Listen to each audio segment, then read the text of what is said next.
ਜਦੋਂ ਦਸਮ ਪਾਤਸ਼ਾਹ ਸ੍ਰੀ ਗੁਰੂ ਗੋਬਿੰਦ ਸਿੰਘ ਜੀ ਮਹਾਰਾਜ ਨੇ ਅਵਤਾਰ ਧਾਰਿਆ ਸੀ ਤਾਂ ਉਦੋਂ ਪਟਨੇ ਵਿਖੇ ਜਿਉਂ-ਜਿਉਂ ਗਲੀ ਗਵਾਂਢ ਦੇ ਲੋਕਾਂ ਨੂੰ ਪਤਾ ਲੱਗਾ ਤਿਉਂ ਹੀ ਵੱਡੀ ਮਾਤਾ ਜੀ ਨੂੰ ਆਣ ਕੇ ਵਧਾਈਆਂ ਦੇ ਕੇ ਆਪਣੀਆਂ ਖੁਸ਼ੀਆਂ ਪ੍ਰਗਟ ਕਰਨ ਲੱਗੇ।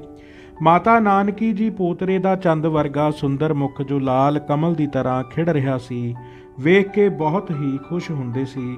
ਗੁਰੂ ਘਰ ਦੇ ਸ਼ਰਧਾਲੂ ਮਾਤਾ ਜੀ ਨੂੰ ਵਧਾਈਆਂ ਦੇਣ ਵਾਸਤੇ ਮਿਲ ਕੇ ਸੰਗਤਾਂ ਦੇ ਰੂਪ ਵਿੱਚ ਸ਼ਬਦ ਪੜ੍ਹਦੇ ਆ ਰਹੇ ਸਨ। ਉਹੀ ਸ਼ਬਦ ਜਿਹੜੇ ਕਿ ਗੁਰੂ ਹਰਗੋਬਿੰਦ ਜੀ ਦੇ ਜਨਮ ਸਮੇਂ ਸ੍ਰੀ ਗੁਰੂ ਅਰਜਨ ਦੇਵ ਜੀ ਨੇ ਉਚਾਰਨ ਕੀਤੇ ਸੀ।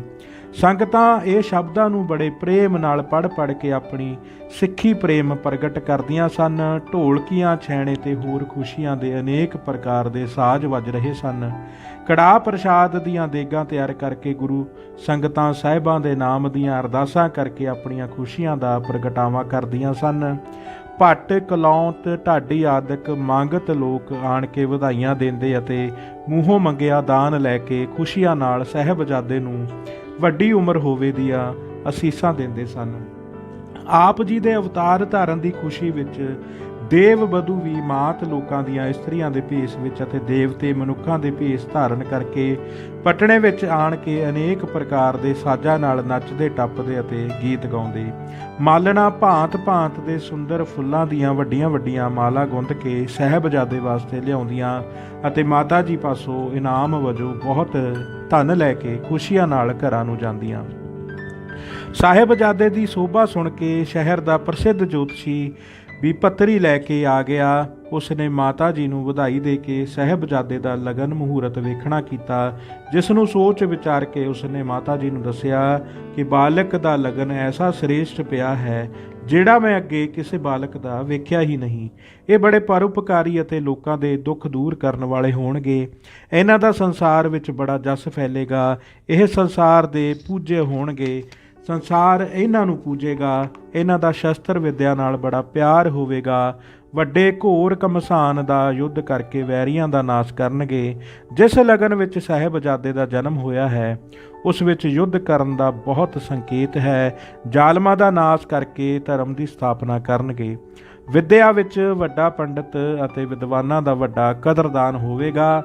ਜੋਤਸ਼ੀ ਪਾਸੋਂ ਇਸ ਤਰ੍ਹਾਂ ਦੇ ਬਹੁਤ ਸ਼ੋਭਾਯੁਕਤ ਗੁਣ ਸੁਣ ਕੇ ਮਾਤਾ ਜੀ ਆਦਿ ਸਾਰਾ ਪਰਿਵਾਰ ਬੜਾ ਖੁਸ਼ ਹੋਇਆ ਅਤੇ ਜੋਤਸ਼ੀ ਨੂੰ ਬਹੁਤ ਸਾਰਾ ਧਨ ਦਾਨ ਦੇ ਕੇ ਪ੍ਰਸੰਨ ਕੀਤਾ। ਇਹ ਸਭ ਕੁਝ ਵੇਖ ਸੁਣ ਕੇ ਮਾਤਾ ਨਾਨਕੀ ਜੀ ਮਨ ਵਿੱਚ ਬਹੁਤ ਪ੍ਰਸੰਨ ਹੁੰਦੇ ਅਤੇ ਵਿਚਾਰਦੇ ਕਿ ਇਹ ਮੇਰੇ ਪਤੀ ਜਾਣੀ ਕਿ ਸ੍ਰੀ ਗੁਰੂ ਹਰਗੋਬਿੰਦ ਸਾਹਿਬ ਜੀ ਦੇ ਵਾਕ ਸਫਲ ਹੋਏ ਹਨ, ਜਿਨ੍ਹਾਂ ਨੇ ਮੈਨੂੰ ਆਖਿਆ ਸੀ ਕਿ ਤੁਹਾਡੇ ਘਰ ਐਸਾ ਪ੍ਰਤਾਪੀ ਪੋਤਰਾ ਪੈਦਾ ਹੋਵੇਗਾ ਜੋ ਸਾਰੇ ਸੰਸਾਰ ਵਿੱਚ ਗੁਰੂ ਨਾਨਕ ਦੇਵ ਜੀ ਦੇ ਉੱਜਲ ਨਾਮ ਨੂੰ ਪ੍ਰਕਾਸ਼ ਕਰੇਗਾ। ਇਹਨਾਂ ਵਿਚਾਰਾਂ ਕਰਕੇ ਮਾਤਾ ਜੀ ਬਾਰੰਬਾਰ ਗੁਰੂ ਨਾਨਕ ਦੇਵ ਜੀ ਦਾ ਧੰਨਵਾਦ ਕਰਦੇ। ਮਾਤਾ ਨਾਨਕੀ ਜੀ ਨੇ ਆਪਣੇ ਪੁੱਤਰ ਸ੍ਰੀ ਗੁਰੂ ਤੇਗ ਬਹਾਦਰ ਜੀ ਨੂੰ ਉਹਨਾਂ ਦੇ ਘਰ ਸਾਹਿਬਜ਼ਾਦੇ ਦੇ ਅਵਤਾਰ ਧਾਰਨ ਦੀ ਖਬਰ ਦੇਣ ਵਾਸਤੇ ਬੜੇ ਪਿਆਰ ਨਾਲ ਇਸ ਤਰ੍ਹਾਂ ਚਿੱਠੀ ਲਿਖਵਾਈ। ਗੁਰੂ ਨਾਨਕ ਸਾਹਿਬ ਜੀ ਦੀ ਕਿਰਪਾ ਨਾਲ ਤੁਹਾਡੇ ਘਰ ਉਹ ਸੁਦੀ ਸਪਤਮੀ ਸ਼ਨਿਚਰ ਐਤਵਾਰ ਦੀ ਵਿਚਲੀ ਰਾਤ ਦੇ ਇੱਕ ਪਹਿਰ ਰਹਿੰਦਿਆਂ ਸੰਮਤ 1966 ਨੂੰ ਸਾਹਿਬਜ਼ਾਦੇ ਨੇ ਜਨਮ ਲਿਆ ਹੈ। ਜਨਮ ਸਮੇਂ ਬੜੇ ਚੰਗੇ ਸ਼ਗਨ ਹੋਏ ਹਨ। ਨੂਰ ਪ੍ਰਕਾਸ਼ ਨਾਲ ਅਤੇ ਅਚਾਨਕ ਸੁਗੰਧੀ ਨਾਲ ਸਾਡਾ ਸਾਰਾ ਅੰਦਰ ਬਾਹਰ ਭਰ ਗਿਆ। ਅੱਜ ਗੈਬੀ ਅਣਡਿੱਠੇ ਲੋਕ ਸਾਡੇ ਘਰ ਆਣ ਕੇ ਖੁਸ਼ੀਆਂ ਵਿੱਚ ਨੱਚਣ ਟੱਪਣ ਤੇ ਢੋਲਕੀਆਂ ਛੈਣਿਆਂ ਨਾਲ ਗੀਤ ਗਾਉਣ ਲੱਗ ਪਏ। ਗੁਰੂ ਨਾਨਕ ਸਾਹਿਬ ਦੀ ਕਿਰਪਾ ਹੋਈ ਹੈ ਜਿਨ੍ਹਾਂ ਨੇ ਸਾਡੀ ਮਨੋਕਾਮਨਾ ਪੂਰਨ ਕੀਤੀ ਹੈ। ਤੁਸੀਂ ਪੁੱਤਰ ਜੀ ਸ਼ੀਘਰ ਹੀ ਘਰ ਆਉਣ ਵਾਲੀ ਗੱਲ ਕਰਨੀ।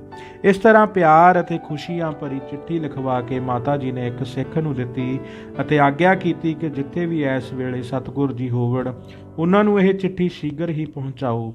ਇਹ ਚਿੱਠੀ ਲੈ ਕੇ ਸਿੱਖ ਛੇਤੀ ਹੀ ਧੁਬਰੀ ਸ਼ਹਿਰ ਪਹੁੰਚ ਗਿਆ, ਜਿੱਥੇ ਇਸ ਸਮੇਂ ਸ੍ਰੀ ਗੁਰੂ ਤੇਗ ਬਹਾਦਰ ਜੀ ਰਾਜਾ ਰਾਮ ਸਿੰਘ ਨਾਲ ਠਹਿਰੇ ਹੋਏ ਸਨ।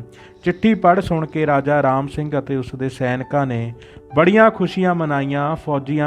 ਫੌਜੀ ਵਾਜੇ ਵਜਾਏ ਗਏ, ਤੋਪਾਂ ਦੀ ਸਲਾਮੀ ਦਿੱਤੀ ਗਈ ਅਤੇ ਗਰੀਬਾਂ ਨੂੰ ਬਹੁਤ ਦਾਨ ਦਿੱਤਾ ਗਿਆ ਸੀਗਾ। ਚਿੱਠੀ ਲੈ ਕੇ ਆਉਣ ਵਾਲੇ ਸਿੱਖ ਨੂੰ ਗੁਰੂ ਜੀ ਨੇ ਬਹੁਤ ਧਨ ਦੇ ਕੇ ਉਸ ਦਾ ਲੋਕ ਪਰਲੋਕ ਸਵਾਰ ਦਿੱਤਾ। ਫਿਰ ਸਤਿਗੁਰੂ ਜੀ ਨੇ ਆਪ ਇੱਕ ਚਿੱਠੀ ਮਾਤਾ ਜੀ ਨੂੰ ਜਿਸ ਤਰ੍ਹਾਂ ਦੀ ਲਿਖਵਾਈ ਕਿ ਮਾਤਾ ਜੀ ਅਸੀਂ ਹੁਣ ਕਾਮ ਰੂਪ ਜਾਣੀ ਕਿ ਅਸਾਮ ਦੇਸ਼ ਦੇ ਨੇੜੇ ਧੁਬਰੀ ਸ਼ਹਿਰ ਪਹੁੰਚ ਗਏ ਹਾਂ। ਅੱਗੇ ਅਸਾਮ ਪਹੁੰਚ ਕੇ ਜਦ ਰਾਜੇ ਦਾ ਕੰਮ ਸੌਰ ਜਾਏਗਾ ਤਾਂ ਅਸੀਂ ਸ਼ੀਘਰ ਹੀ ਵਾਪਸ ਪਟਣੇ ਆ ਜਾਵਾਂਗੇ। ਤੁਸੀਂ ਸਾਹਿਬਜ਼ਾਦੇ ਨੂੰ ਗੁਰਸਿੱਖੀ ਦੀਆਂ ਲੋਰੀਆਂ ਦੇ ਕੇ ਖਿਡਾਉਣਾ ਅਤੇ ਪਾਲਣਾ ਕਰੋ। ਗੁਰੂ ਨਾਨਕ ਸਾਹਿਬ ਤੁਹਾਡੇ ਸਾਰਿਆਂ ਦੇ ਅੰਗ ਸੰਗ ਹਨ, ਤੁਸੀਂ ਕੋਈ ਫਿਕਰ ਨਾ ਕਰਨਾ।